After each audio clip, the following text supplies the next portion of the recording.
Bonjour à tous, aujourd'hui on se retrouve sur l'or face à l'euro et comme l'or, c'est-à-dire le gold face au CAD, c'est-à-dire au dollar canadien, je ne vois que du bon et c'est-à-dire que vous le voyez déjà à l'écran de manière simplifiée, je vois l'or continuer face à l'euro, continuer à monter. Comme indiqué, on va analyser tout ça, mais juste avant, encore et toujours, je voulais en fait remercier les personnes qui font des donations et d'ailleurs également en particulier la personne qui a fait la donation ici qui permet de faire cette analyse-ci sur YouTube. Vous savez, bien entendu, si vous voulez soutenir mon travail et partage de connaissances ou même mes plans de trading, etc., etc., vous pouvez bien entendu le faire et selon d'ailleurs la donation que vous faites, soit comme aujourd'hui, vous pouvez me demander une analyse à la demande, mais ça c'est vers les derniers paliers et également vers les premiers paliers de donation, vous pouvez également avoir en contrepartie toutes les règles d'Elliott en français, ainsi par vous-même par après.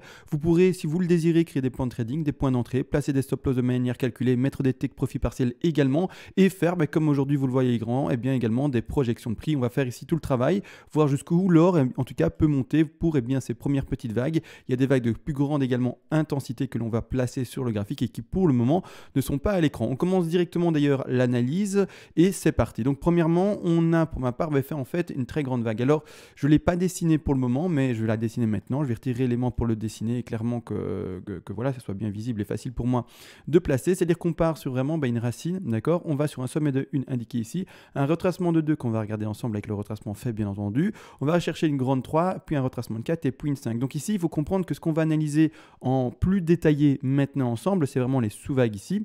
Et les plus grandes, on ne peut pas encore les déterminer très précisément. C'est pour ça qu'on va surtout s'appuyer sur les vagues actuelles, c'est-à-dire les vagues qui vont s'étendre sur plusieurs mois, voire même 1 an, 2 ans. Mais on ne va pas forcément essayer d'être méga précis pour, bien entendu, les projections par après. On fera bien entendu des take profits partiels, ou en tout cas des zones de vente, etc. par rapport à ces prix que l'on pourrait reconnaître. Même malgré tout, le travail le plus pertinent à mon sens sera déjà ce qui va se passer dans les mois, ou en tout cas le plan que l'on peut placer d'investissement ou de trading allemand pour les mois à venir et non pas dans 4 ans, 5 ans, 6 ans, qui est déjà un terme beaucoup plus long. Et de toute manière, à mon avis, à ce moment-là, il y aura une autre analyse de demander. Premièrement, on regarde ici la première bleue qui s'est effectuée, donc je vais mettre ici également un degré un peu plus grand. Je vais le mettre en sub, comme ça on voit bien encore une fois les chiffres. C'est-à-dire qu'on a eu un retracement. Si on prend le retracement par rapport au plus bas réel connu, c'est-à-dire ici aux alentours des 436 et non pas le zéro ultime, on a fait un retracement qui va rechercher les 50, 61,8% de Fibonacci, une target tout à fait classique pour le bas, tout simplement d'une 2, c'est-à-dire que regardez bien, on va chercher entre vraiment ici, vous voyez bien le bas ici du cours vers 2013, où on rebondit dans cette zone-ci, donc c'est plutôt en tout cas classique comme retracement de 2, d'accord, tout à fait classique. C'est-à-dire que par après, les projections, on le rappelle, pour la 4 seront classiques également. On va tabler sur un retour à 38,2 pour, et je parle de quoi? De cette 4-ci. On n'en parle pas tout de suite, on va d'abord le remettre en retrait et on en parlera de ces figures en macro plus tard dans la vidéo. Donc ici, clairement, je les mets en retrait comme dit. Voilà, on les voit déjà beaucoup moins. Et on va expressément parler de ceci. Premièrement, le crash a été sur l'euro, donc l'or face à l'euro, très court par rapport au crash que l'on a pu connaître sur l'USD. Clairement, et donc là, je parle bel et bien du dollar US et non pas le dollar canadien. Attention à ça, d'accord, parce qu'il y a 2 jours de ça, il y a eu une analyse sur le dollar canadien, mais donc faites attention, l'amalgame peut vite être refait si on ne fait pas attention, en tout cas dans la paire dans laquelle je m'exprime. Donc ici, clairement, la correction telle avec le dollar canadien a été très rapide. Ici, on a eu un crash qui s'est effectué depuis 2012 jusqu'à 2013 et depuis, finalement, que de la hausse, jusqu'à péter le dernier plus haut qui a été indiqué ici jusqu'en 2019. Donc on est resté dans un gros range, mais ce range, en fait, était déjà le début d'une hausse comme on le voit à l'écran. Premièrement, c'est-à-dire qu'ici, je décompte, premièrement, cette 1 vers 2 en 3 vagues, enfin en 3 vagues baissières, donc A, B et C. Extension sur la A, B. J'ai au début essayé de trouver comme toujours en fait, j'essaye plusieurs configurations et j'ai essayé de trouver autre chose, mais impossible, je suis obligé d'arrêter ceci en ABC, malgré le fait, attention, vous le voyez qu'on dépasse légèrement les 161,8% de Fibonacci, c'est ainsi, parfois on dépasse les targets, on descend et on tombe sur des targets qui ne sont pas parfaites et c'est ainsi, on ne peut pas faire autrement. Pour moi, voilà, ABC de terminer, c'est-à-dire qu'on commence déjà à partir de ce plus bas là, toutes les nouvelles, pas toutes les nouvelles, mais toutes les nouvelles vagues haussières. Ce qui m'intéresse également, c'est de revoir en fait le retracement ici fait. Je vais mettre en évident, donc ici on parle vraiment, je vais le mettre également en très grand, comme ça on le voit vraiment bien. Sur une grande 1, un retracement de 2, et puis boum, on va exploser tout, 3, 4 et 5. D'accord. Donc c'est-à-dire que le retracement de 2, je rappelle encore une fois les targets, on l'a dit juste avant, il y a de ça même pas une minute, mais les targets sont classiquement, c'est-à-dire à 73% de chances de terminer entre les 50% et les 61,8% de Fibonacci. C'est-à-dire que quand on met comme toujours son retracement par rapport au plus haut ici indiqué, on va sur le le plus bas ici, bien entendu, de la racine, et on regarde quel target on va chercher. On va de nouveau chercher proche ici des 61,8% de Fibonacci. Dommage, on ne touche pas parfaitement les 61,8. Bon, c'est plus ennuyeux pour les traders qui essayent de rentrer souvent sur des prix très définis. Bien entendu, il y a un moment où il faut donner un ordre d'achat, et cet ordre d'achat n'est pas un intervalle, mais un prix, bien entendu, qui est fixe et précis. D'accord. Donc ici, dommage pour les traders qui attendaient forcément pile poil les 61,8. Ils n'ont pas été touchés. Le rebond a eu lieu avant, vraiment quelques finalement euros avant, 10 euros avant le rebond a eu lieu. Bon, c'est comme ça. On a connu le bas de cette deux-ci au 1012 dollars. Non, attention, si je dis dollars durant cette vidéo-ci, c'est que juste j'ai l'habitude de parler en dollars, mais c'est bel et bien un graphique en euros. Donc ici, au 1012 euros, waouh, dur. Pour ma part, vraiment dur de dire dollars, euros, pardon, mais bon, peu importe. Euros. Donc ici, rebond effectué, et puis par après, on continue à monter. D'accord. On va regarder les projections après. J'explique d'abord tout doucement les macro-figures, et puis après, à chaque fois, j'essaye également d'expliquer les sous-vagues. La première vague, assez complexe à décompter, je vous le dis, c'est une 1, 2, 3, 4, 5 en blanche en leading diagonale. C'est pour ça, je rappelle, la 4 que vous voyez ici qui réécrase la semaine 1, c'est tout à fait possible. Ça existe bien entendu, pas dans des impulsifs classiques, c'est ça que la plupart des gens connaissent comme règle, c'est-à-dire la règle finalement la plus simple, c'est 1, 2, 3, 4, 5, qui interdit la 4 de dépasser le sommet de la 1, alors qu'en fait, il existe d'autres figures que malheureusement, il faut avoir étudié un peu plus en profondeur pour connaître. Si vous connaissez malheureusement pas toutes les figures, souvent vos analyses seront erronées parce que vous allez passer à côté de beaucoup de choses. C'est-à-dire qu'ici, pas en ending du coup, mais ici par contre en leading diagonale, on peut très bien dépasser le sommet de 1, le réécraser et pas pour autant indiquer le crash ou je ne sais pas quoi d'autre, et toujours être finalement dans le début d'un décompte haussier, et donc toujours également dans le début d'une une. Pour ma part, c'est validé et c'est propre ici clairement. La correction ici qui va chercher là-bas en bas se fait également en WXY. WXY, je rappelle, donc je vais placer ici le Fibo sur ce qui est en orange. L'objectif là en bas pour les WXY sont encore une fois et toujours 61,8, 100, 123 et 161,8% Fibonacci. On parle de ce qui est en orange ici à l'écran. Je place le Fibo, j'essaye de le placer précisément comme suit. Et on voit ici qu'est-ce qu'on a été chercher. On a été chercher la zone des 123, 127. Parfaite zone en tout cas ici de rebond comme vous le voyez. Donc c'est très bien entendu. Je rappelle également, il n'est pas rare et même c'est même plus fréquent de retrouver sur les paires, c'est-à-dire or, dollar ou peu importe, or, euro, ou même sur finalement les bourses classiques, c'est-à-dire vraiment les actifs tout à fait conventionnels et non pas les crypto-monnaies, de revoir également en tout cas une grosse zone de résistance ou de support qui peut s'indiquer au niveau des 113% de Fibonacci. Encore une fois, maintenant, c'est 123 qui est bien, ici se révèle, c'est les 123 et c'est comme ça. Mais il faut le savoir également, les 113 qui ici sont bleus, un peu foncés, pas très visibles sur le fond je trouve, mais qui sont bien également, il faut savoir, un niveau soit de support ou également un niveau de résistance très pertinent bien entendu.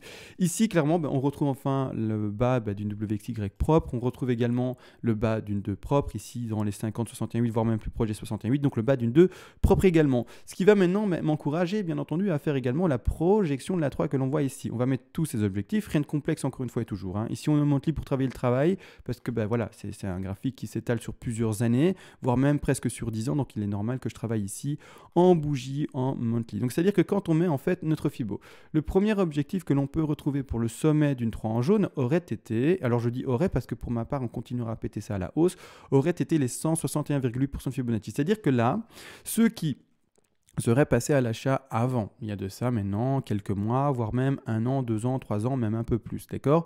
C'est-à-dire que ces personnes-là qui auraient peut-être investi pour un terme plutôt court, attention encore une fois, plutôt court, mais on s'exprime quand même en année. Donc c'est-à-dire qu'ils veulent, entre guillemets, reprendre des bénéfices assez rapidement, d'accord? Donc eux, ils vont jouer potentiellement cette 3-ci, d'accord? Alors que d'autres qui veulent attendre encore plus longtemps, eh bien vont rester dans le marché plus longtemps, vont peut-être jouer la dernière et fin de 5. Et il y en a d'autres qui vont rester encore plus longtemps. C'est selon vous en fait, selon le temps dans lequel vous voulez rester bien dans le trade, ou pas dans le trade ou également dans l'investissement. Si vous, ça dépend de votre, comment dire, c'est bête mais c'est simple également, mais ça dépend bien de votre espérance de vie. Si vous avez déjà 80 ans, vous ne pouvez peut-être pas dire que vous allez rester sur l'actif 50 années, c'est tout à fait normal. Alors que si vous avez peut-être 25 ans, peut-être que vous vous dites, alors c'est l'avenir et du coup je vais rester dessus 50 ans et ça sera finalement mon assurance vie. Donc par exemple, encore une fois, il faut toujours voir selon son contexte personnel. C'est-à-dire que ceux qui veulent rester encore plus longtemps dans le cours, ils peuvent carrément attendre les macro-vagues et attendre les toutes grandes vagues bleues. Et c'est-à-dire que là, au contraire, on va peut-être voir 10 ans, 20 ans, 30 ans d'attente, mais avec un cours qui, selon moi, en tout cas ce que je peux observer ici à l'écran, est un cours qui devrait continuer à monter de manière continuelle, même si à certains moments il y aura des petits crashs, des petites corrections, mais qui seront finalement que des consolidations dans le temps pour continuer par après à monter. Donc ici, premièrement, c'est-à-dire que là, moi maintenant, là, ici, il faut comprendre une chose, c'est que terminer la 3 à 161,8% de Fibonacci, pour moi, je n'y arrive pas. D'accord, je n'y arrive pas. Et donc, c'est-à-dire, je vais expliquer après, on va faire le sous des comptes, etc. ensemble, mais clairement, je n'y arrive pas, et c'est-à-dire que je vais projeter expressément cette 3 à son objectif, soit des 261, soit également 423,6. Il y a également une target intermédiaire, je vais dire les prix après. Il y a une target intermédiaire qui sont, ou même deux targets intermédiaires qui sont les 200 et les 361,8% de Fibonacci, mais ce sont bel et bien des targets intermédiaires parce qu'elles sont plus rares, d'accord. Vous pouvez encore et toujours prendre un peu de bénéfice dans ces zones-là, mais ça ne sera pas des zones à privilégier. Donc, vous prendrez un tout petit peu de votre bénéfice à cet endroit-là et non pas une zone de bénéfice, on va dire, majeure, d'accord. Donc ici, voilà, donc ici, donc les prix. Donc ici, on a dépassé d'ailleurs les 161,8 qui sont les prix des 1641. Ensuite, on a les 261,8% de Fibonacci qui sont les prix des 2026. On a les 423,6 qui sont ici un peu plus haut, voire même très haut, les 2651. Alors au prix où on est maintenant, finalement, c'est presque 1 x 2, hein, vous l'avez bien compris, c'est presque 1 x 2, on n'y est pas encore, mais c'est quand même pas mal. On a les deux targets intermédiaires à 200% de Fibonacci ici qui situent à 1700. Combien ici 1787, c'est ça, 1789. Et on a la deuxième target intermédiaire ici qui se situe au 2414. Maintenant, à vous de voir si vous voulez jouer ou pas ces zones de bénéfice, oui ou non, ou si vous voulez vraiment garder plus longtemps encore votre or et le revendre encore plus tard, d'accord. Donc là, maintenant, comme je n'arrive pas à l'arrêter au 161,8, je vais m'appuyer sur les sous-vagues, bien entendu, pour pouvoir bien trouver une target, entre guillemets, plus plausible. Donc, pour le moment, je l'indique minimum de 161,8, voire même 423,6. On va maintenant regarder avec les sous-vagues.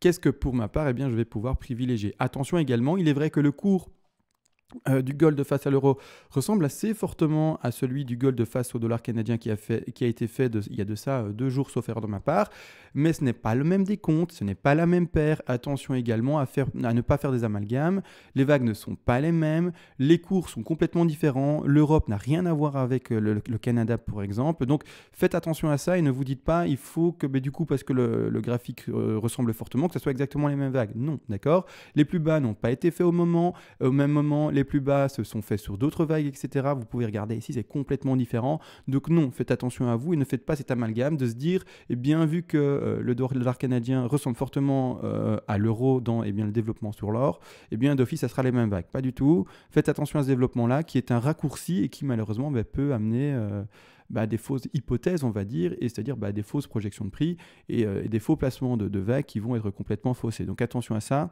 L'Europe n'a rien à voir avec d'autres pays, d'autres continents, et donc faites attention à ça, bien entendu. D'accord. Et donc ici, plus particulièrement, la monnaie de l'euro, bien entendu. Donc ici, je remets mon dessin, la petite aparté par rapport à l'analyse d'il y a 2 jours a été dite et faite, donc ne faites pas l'amalgame, c'est normal qu'il n'y ait pas les mêmes vagues, hein. C'est très très normal même. Donc ici, premièrement, je vais remettre expressément ces vagues-ci de retrait, comme ça ne nous gêne pas, je les remets après en visu, ou en visible plutôt, oh là là, l'articulation aujourd'hui c'est pas évident. C'est-à-dire que voilà, moi je compte pour le moment, premièrement, un retracement de 2 extrêmement faible, d'accord. Extrêmement faible en blanc, vous le voyez ici, on est vraiment sur du très faible, je le mets en minor, en degré mineur, comme ça on peut le lire. On est vraiment sur un retracement extrêmement faible. On le fait avec une soufflate également à l'écran. Je vais vous le montrer après. A, B et puis C. Je vais d'ailleurs le dessiner directement, hein, comme ça c'est fait. Mais on est vraiment dans une soufflate avec extension en plus de ça sur sa B et boum, c'est ici vraiment sur quelque chose, voilà, comme dit, de A, B, C, vraiment, mais qui est poussé vers le haut à cause finalement du sentiment boule, sentiment non, mais plutôt la pression boule, et c'est-à-dire la pression acheteuse. Donc, même quand il y a des corrections baissières, les corrections baissières se font de manière très faible. Et c'est ça qui est fou, parce que du coup, pour quelqu'un qui veut re-rentrer dans un marché qui est extrêmement boule, il va attendre des retracements classiques, c'est-à-dire les retracements qui ont la plus grande probabilité de s'effectuer, et ces retracements ne vont pas s'effectuer. Et donc là, à chaque fois, il va louper, entre guillemets, le train. C'est-à-dire que, regardez, regardez, quand on met le Fibo, pour ma part, le bas de 2 va chercher juste en dessous des 23,6, alors qu'une 2, logiquement, dans un marché classique, haussier malgré tout, mais classique, sans avoir trop d'intensité entre guillemets haussière, va rechercher la zone des 50 et 61,8. Vous voyez bien, on ne fait que pumper. Même dans la figure corrective ici, eh bien, on va chercher, comme indiqué, seulement les 23,6. Et donc voilà, c'est vraiment une horreur, comme vous le voyez clairement à l'écran. Donc on est vraiment dans du flat. Ici, clairement, on a une grosse correction. On finit la flat en plus de ça ici, là-bas en bas à droite sur le récit. Donc vraiment quelque chose d'assez horrible. Quand on passe en weekly, je me demande comment comment le RSI se dessine. On a bel et bien le sous plus haut ici, et puis par après, la dernière flat qui s'indique ici avec des plus bas sur le RSI et également sur le cours, malgré le fait qu'on soit bel et bien, comme indiqué ici, sur une flat, et donc sur une correction de 2. Donc en plus de ça, je précise, je termine pas ça comme une dernière impulsive ou quoi, j'ai essayé de faire un décompte autre qu'en ABC, je parle bien de la sous-petite vague ici, en ABC, de la B en bleu vers la A en bleu vers la B, on est bien en A, B, C, et non pas dans autre chose. Il n'y a pas 5 ou quoi que ce soit là-dedans, et donc impossible de décompter et de continuer le décompte qui était précédent et continuer ceci et dire voilà, en fait on est dans une extension ou quoi que ce soit. Non, dès qu'on commence en ABC ici, ce n'est plus possible, et en plus on ne peut pas non plus, comme le dollar canadien, partir en ending diagonale, étant donné qu'en fait on retransperce et on réécrase ici la racine. Donc non, d'accord, on est bel et bien dans une flat et non pas dans je ne sais pas quoi d'autre, tout simplement. C'est-à-dire que maintenant en weekly, oui ça va aller, oui, en weekly ça va aller. Quoique, comme on est quand même fort dézoomé, pour poser mes fibos, c'est plus simple en monthly. Hop, comme ça, je chipote un peu moins et que j'ai un peu moins de difficulté à déposer tout ça. C'est-à-dire qu'on va travailler maintenant les sous-vagues en blanche, et on va regarder ces vagues-là qui vont appuyer et pouvoir bien déposer ces grandes vagues 3, lui donner en tout cas une préférence de zone, sauf si on fait des 50 tronqués ou des choses comme ça. Mais bon, encore une fois, on va partir sur les statistiques les plus grandes. C'est-à-dire qu'on va repartir sur le sommet de 1. Ici, on va au bas de la 2 strict, c'est-à-dire là. Et les objectifs de 3, j'ai posé le 3 comme ça, parfaitement. Oula, il faudrait que je revoie ma vidéo après, c'est amusant. Je suis parfaitement sur les 161,8. Ou alors je ne l'avais pas déplacé maintenant et j'avais déjà fait le travail en amont. Forcément que c'est ça, mais peu importe. C'est-à-dire qu'ici, en fait, premièrement, l'objectif minimal pour la 3 est d'aller rechercher les 1953 $. Donc ici, premier objectif de hausse de ces grosses petites bougies vertes que l'on voit ici. 9000, non pas 9000, mais 1953 $. Ensuite, un retracement. On a vu et on le voit, on a fait un retracement de 2 extrêmement faible. Dans ce cas-ci, il faut se rappeler, c'est-à-dire que la 4, normalement, doit aller rechercher, c'est le petit tip ce que je donne, et bien elle est rechercher tout simplement les 38,250, c'est-à-dire non pas privilégier un retracement faible, mais privilégier au contraire un retracement fort, c'est-à-dire 38,2, voire même, j'insiste, 50, vraiment pour aller revoir, et bien quand on a une 2 aussi faible, normalement il y a un moment où on retrouve réellement une zone de vente, et les vendeurs reprennent quand même un peu la main, même si on restera dans cette tendance haussière. C'est-à-dire qu'on va privilégier, si on retrouve bel et bien ces 3 qui s'arrêtent là, et parce que, vous le savez, je montre en vidéo encore et toujours, les intensités haussières les plus faibles, mais si on devait aller plus haut, on peut très bien, non pas aller chercher une 3 qui s'arrête à 161,8, on aurait pu aller à 268, voire même 423,6. Pourquoi est-ce que je donne les intensités tout le temps les plus faibles? Parce que je préfère donner un plan de trading qui ne voit pas to the moon, c'est-à-dire que les personnes qui vont s'appuyer sur mon travail vont être pas d'office bénéficiaire, mais assez rapidement bénéficiaire, alors que si je donne des to the moon, vraiment quelque chose de trop élevé, et que le cours ne va jamais là-bas en haut, la personne va peut-être jamais mettre de stratégie de vente en place, ne jamais prendre des bénéfices, et finalement attendre quelque chose qui n'arrivera peut-être jamais, parce qu'on aura vu des prix trop hauts. Donc je donne d'abord le plus bas, d'accord, le prix le plus faible, par après on continue à développer le décompte, et si on voit que la 3 devait péter plus haut, ok, on ira plus haut, mais ici maintenant je donne un ordre d'idée pour pas faire fantasmer les gens, pour que même si les prix montent quand même, et que c'est quand même super intéressant et super agréable à entendre que quelqu'un dit que ça continue à monter, mais malgré tout je préfère rester les pieds sur terre et non pas faire rêver les gens avec des choses trop fortes et partir sur du 261,8, 286, 283,6% de Fibonacci pour aller trop haut, d'accord? Donc ici, tout à fait normal que je fasse exprès, comme dit, de voir d'abord des plus bas. Donc ici, pas des plus bas, mais des intensités faibles haussières. Donc ici, bas de 4, identifié et en tout cas posé dans ce scénario haussier, entre guillemets, faible. Et par après, hop, je prends mon dernier Fibo. Je vais comme toujours à la racine, je vais là-bas, je vérifie que ma 3 est toujours bien posée, oui, je vais en bas de ma 4 qui est scénario, donc c'est-à-dire spéculer pour le moment, et on va regarder les objectifs de 5. Objectifs de 5, on les rappelle, les 100% de Fibonacci à 2030 $, les ensuite tout simplement, d'abord excusez-moi, les 100, oui, c'est bien ça, hein, parce j'ai bien posé ça à 161,8. Donc 100, pardon. Je rappelle d'abord en fait toutes les targets avant de les dire 100, 161,8 et 261,8% de Fibonacci. Donc première target ici, c'est les 2024. Ensuite, on a l'objectif ici qui sont les 2277 $. Et pour terminer, on a également les 261,8% de Fibonacci qui sont ici les 2681 $. Donc ici, des petits rectangles que je vais mettre en rouge, hein, d'accord, hop, en rouge. Ici, c'est vraiment des petites targets de vente, hein, pour ceux qui veulent les jouer, bien entendu. Pap, pap et pap, hop. Voilà, et je prends la dernière et je la pose ici. C'est-à-dire que ce qui m'intéresse maintenant, c'est de regarder en fait en refaisant la projection de 3, quel target par rapport à ce scénario faible, encore une fois je préfère le préciser, quel target va bien également corréler le plus possible avec cette 3-ci, pour maintenant avoir déjà une idée assez nette de où est-ce qu'on retrouvera entre guillemets le frein le plus puissant. Ici on a très proprement les 261,8% de Fibonacci qui bien corrèlent tout à fait proprement, donc c'est-à-dire que la 3 pourrait s'arrêter ici sans le moindre souci, d'accord, boum, on voit bien, l'objectif est propre, c'est-à-dire ici au premier objectif des 100% de Fibonacci pour la 5 et de la 3, et si on devait continuer à péter vers le haut, si j'arrive à le prendre, j'y arriverai pas, c'est super ennuyeux, et si on devait non, j'y arriverai pas. Voilà, super, j'ai réussi. Et si on devait continuer à péter vers le haut, eh bien, privilégier ici également les 2677 $ et qui seront également par rapport à ce Fibo ici très propre pour notre 3. Donc là, deux zones à privilégier, d'accord, qui seront soit le prix des 2020 et quelques dollars, soit également plus haut, comme indiqué ici, les 2677 $, 680 $. D'accord, donc ici, cette zone-là. Par après, rien de complexe, retracement de 4, retracement de 5, enfin extension de 5, et puis ding, ding, ding, on continue encore et toujours. D'accord? Donc là, on continue le travail, hein, rien de compliqué. C'est-à-dire que là, hop, je mets de nouveau ces vagues maintenant visibles. On les a placées, ou en tout cas la 3 a été placée du coup. On va regarder, hein, on va repréciser ça pour être sûr en tout cas que je n'ai pas fait d'erreur de ma manipulation. Mais voilà, on peut spéculer sur une 3 qui va à 423,6. Malgré tout, comme dit, on ne va pas s'arrêter là. On va s'arrêter expressément à 261,8. D'accord? Avec cette 5 également qui va aller rechercher cette target ici est 261,8.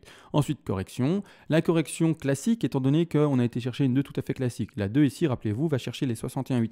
Rien de compliqué, vraiment allez, à 10 $ près. Hein, donc, on ne va pas non plus pinailler là-dessus.